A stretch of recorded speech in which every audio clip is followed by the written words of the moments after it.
Qatar को मिली गद्दारी की सजा। एक्शन मोड में आया भारत, 72 घंटों में लिया बदला और काटे कतर के पैर। तो क्या भारत के पूर्व सैनिकों को हाथ जोड़कर रिहा करेगा कतर, या फिर सहेगा सालाना 80,000 करोड़ का नुकसान? जी हां दोस्तों, जैसे जैसे कतर की जेल में कैद भारत के पूर्व 8 नौसैनिकों की फांसी की तारीख नजदीक आ रही है, वैसे वैसे भारत और कतर के बीच तनाव बढ़ता जा रहा है। एक तरफ भारत दुनिया भर के सामने चीख चीख के अपने पूर्व नौसैनिकों द्वारा की गई जासूसी के सबूत मांग रहा है, जो कतर देने से कतरा रहा है, तो दूसरी तरफ व्यापारिक स्तर पर भारत कतर की कमर तोड़ने में लगा हुआ है। जी हां, भारत ने कतर को अल्टीमेटम देते हुए कहा कि अगर हमारे नागरिकों से कोई गुनाह हुआ है तो उसके सबूत दिखाओ या फिर उन्हें रिहा करो, लेकिन बिना सबूत दिखाए बेकसूरों को सूली पर चढ़ाया तो हम आपको कहीं का नहीं छोड़ेंगे। और गवर्नमेंट ऑफ इंडिया के साथ बातचीत करके कतर के साथ व्यापार करने वाले इंडियन कंपनीज ने भी कतर के विश्वासघात के खिलाफ आवाज उठाना शुरू कर दिया है, जिससे कतर न सिर्फ भारत बल्कि यूनाइटेड स्टेट्स और यूरोप के साथ की हुई बिजनेस डील को भी खो सकता है। वहीं भारत सरकार ने कतर एयरवेज पर भी 57,000 करोड़ की टैक्स चोरी का आरोप भी लगाया है। तो क्या है पूरी डेवलपमेंट, आइए जानते हैं। दोस्तों, अक्टूबर में दुनिया ने देखा कि कैसे कतर ने एक शरिया कोर्ट की तरह भारत के 8 पूर्व नौसैनिकों को मौत की सजा सुना दी। ना ही वहां मौजूद इंडियन एम्बेसी को उन्हें गुनाह के सबूत दिखाए और ना ही अपनी कोर्ट में केस लड़ने का मौका दिया।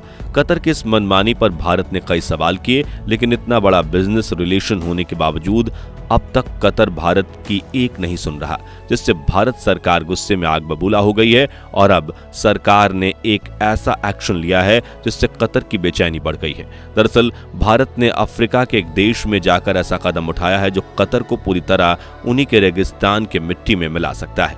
दरअसल भारत ने अफ्रीका के देश मोजाम्बिक के साथ मिलकर सिर्फ 72 घंटों में एक ऐसी डील कर दी है जिससे कतर को विश्वासघात की बहुत बड़ी सजा मिल चुकी है। तो जैसे ही 26 अक्टूबर के दिन कतर ने भारत के पूर्व नौसैनिकों को फांसी की सजा सुनाई, तभी क्विक एक्शन लेकर भारत के petroleum minister Hardeep Singh Puri Africa के दौरे पर निकल गए, जहां उन्होंने मोजाम्बिक के मापुटो में $20 बिलियन की LNG यानी कि लिक्विफाइड नेचुरल गैस की परियोजना पर काम तेज कर दिया, जो कि 13 million metric ton natural gas produce करेगा और उसका सीधा सप्लाई भारत तक पहुंचाएगा। इस प्रोजेक्ट की जानकारी देते हुए यूनियन मिनिस्टर हरदीप पुरी ने कहा कि ये एक गेम चेंजर साबित हो सकता है। अब आपके दिमाग में ये सवाल आ सकता है कि मोजाम्बिक की इस परियोजना का कतर और इंडिया के बीच चल रहे तनाव से क्या लेना देना है। तो दोस्तों, आपको बता दें कि लिक्विड नेचुरल गैस के लिए भारत खाड़ी देशों पर निर्भर है और हम सालाना 20 million metric ton LNG gas import करते हैं, जिसमें से 54% यानी 11 million metric ton natural gas तो सिर्फ कतर सप्लाई करता है। यानी कि नेचुरल गैस के लिए हम कतर पर निर्भर हैं। इसी बात पर उड़ते हुए कतर कई बार भारत के साथ पंगे ले चुका है, क्योंकि उसे लगता है कि हम कुछ भी करें भारत हमेशा चुप रहेगा। लेकिन कतर की ये हवाबाजी अब उस पर उल्टी पड़ चुकी है, क्योंकि भारत पहले से ही नेचुरल गैस के लिए कतर पर निर्भरता को कम करना चाहता था, इसलिए वो दूसरे देशों में नेचुरल रिसोर्सेज के भंडार खरीदने की कोशिश में लगा हुआ था। इसी बीच अप्रैल के महीने में भारत के विदेश मंत्री एस जयशंकर अफ्रीका के मोजाम्बिक देश के दौरे पर जाते हैं, जहां उन्हें यह अपॉर्चुनिटी मिल जाती है और अगले महीने भारत सरकार ने पेट्रोलियम मिनिस्टर हरदीप सिंह पुरी को मोजाम्बिक डील फाइनल करने के लिए भेजा था और अब यह डील फाइनल हो चुकी है, जिससे कतर की रातों की नींद उड़ गई है। क्योंकि अगर मोजाम्बिक भारत की नेचुरल गैस की डिमांड को पूरी कर देगा तो रातों रात कतर की अर्थव्यवस्था लड़खड़ा जाएगी, क्योंकि कतर हर साल भारत को $7.5 बिलियन यानी कि करीब 60,000 करोड़ रुपए का पेट्रोलियम गैस सप्लाई करता है। अब आपको बता दें कि इतने बड़े व्यापारिक रिश्ते के बाद भी कतर का भारत से बर्ताव सही नहीं था और उसके ऊपर जब उन्होंने भारत के पूर्व नौसैनिकों को फांसी की सजा सुनाई, तभी भारत की सबसे बड़ी natural gas company pronate gas limited की कतर के साथ डील खत्म हो गई। जिसमें वो सालाना 7.5 मिलियन मीट्रिक टन गैस खरीदते थे, तो कतर ने कहा कि आप नई डील में 8.5 मिलियन मीट्रिक टन गैस खरीदो। लेकिन कंपनी ने उन्हें साफ साफ मना करते हुए कह दिया कि हमें ज्यादा LNG की जरूरत नहीं है, जिससे कतर को भनक लग गई थी कि दाल में कुछ काला है। लेकिन अब इस डील को फाइनल करके सरकार ने कतर को दिखा दिया कि भाई पूरी दाल ही काली है। जी हां, कतर से Bharat 11 million metric ton gas खरीदता है, लेकिन अब जल्दी ही 13 मिलियन मीट्रिक टन गैस तो हमें मोजाम्बिक से ही मिल जाएगी, जिससे आने वाले समय में भारत की सभी बड़ी LNG कंपनीज कतर को चाय में से मक्खी की तरह निकालकर फेंक देगी। दोस्तों, भारत का कतर के सिर से हाथ हटाना उसके लिए बड़ी चिंता इसलिए है क्योंकि कतर सरकार की 70% कमाई तो पेट्रोलियम प्रोडक्ट्स से होती है और दबदबा बनाकर कमाए अरबों रुपयों से ही कतर ने एक रेगिस्तान को आलीशान देश में बदल दिया है। हालांकि भारत की इस एक्शन से जल्द कतर भारत के साथ तो बिजनेस खो ही देगा, मगर उससे भी बड़ी समस्या है दुनिया भर में उसका डर कम होना, क्योंकि दुनिया भर के देशों को खुद पर निर्भर बताकर ही कतर ने सफलता की सीढ़ी चढ़ी है। लेकिन अब बाकी देश भी ये मानने लगे हैं कि अगर भारत कतर को रगड़ सकता है तो हम भी ऐसा कर सकते हैं। इसलिए उन्होंने भी दूसरे देशों में अपने खुद के नेचुरल गैस के भंडार खरीदने के प्रयास शुरू कर दिए हैं। और अगर ऐसा ही होता रहा तो वो दिन दूर नहीं जब कतर के पास करोड़ों मीट्रिक टन LNG तो हो, लेकिन उसे खरीदने के लिए कोई बड़ा ग्राहक ही ना हो।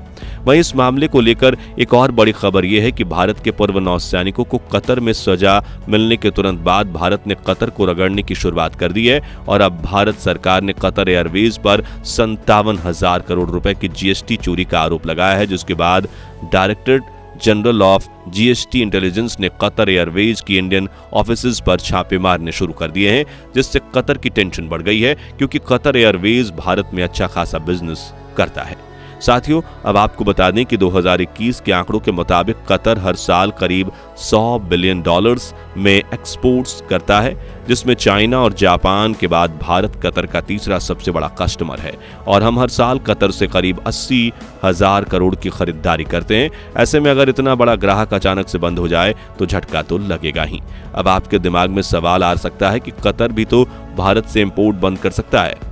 तो आपको बता दें कि कतर भारत से सबसे ज्यादा खाना और गहने खरीदता है और ये दोनों ही चीजें कतर के लिए काफी जरूरी हैं।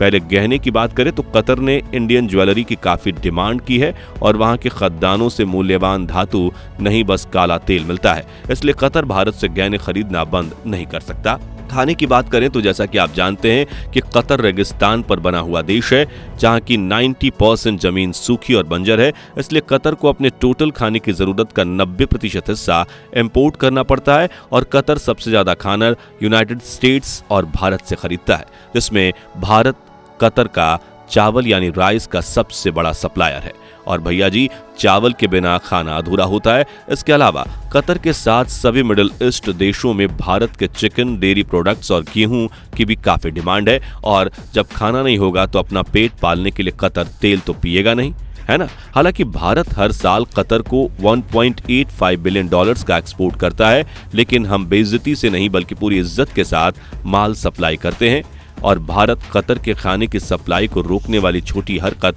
बिल्कुल नहीं करेगा। हालांकि गहनों के सप्लाई पर रोक लगाई जा सकती है। आखिर में भारत के 8 पूर्व नौसैनिकों के केस के अपडेट की बात करें तो 9 नवंबर के दिन भारत सरकार ने मामले पर ऑफिशियल बयान देते हुए कहा कि हमें 7 नवंबर को 8 भारतीयों के साथ काउंसलर एक्सेस का एक दौर मिला। हम परिवार के सदस्यों के संपर्क में हैं। हम सभी कानूनी और काउंसलर समर्थन देना जारी रखेंगे और हम सभी से मामले की संवेदनशीलता प्रकृति को देखते हुए अटकलों में शामिल नहीं होने का आग्रह करते हैं। तो दोस्तों, क्या भारत से मिले इन झटकों के बावजूद कतर बेकसूर पूर्व नौसैनिकों को फांसी देगा? अगर हाँ, तो फिर उसका क्या हाल होगा? इस बारे में अपनी राय कमेंट्स में जरूर बताइए और जानकारी पसंद आई हो तो प्लीज वीडियो को लाइक शेयर जरूर कीजिए। साथ ही देश दुनिया से जुड़ी ऐसी ही बड़ी खबरों के लिए हमारे चैनल को सब्सक्राइब करके पास वाली घंटी जरूर बजा दीजिए। धन्यवाद।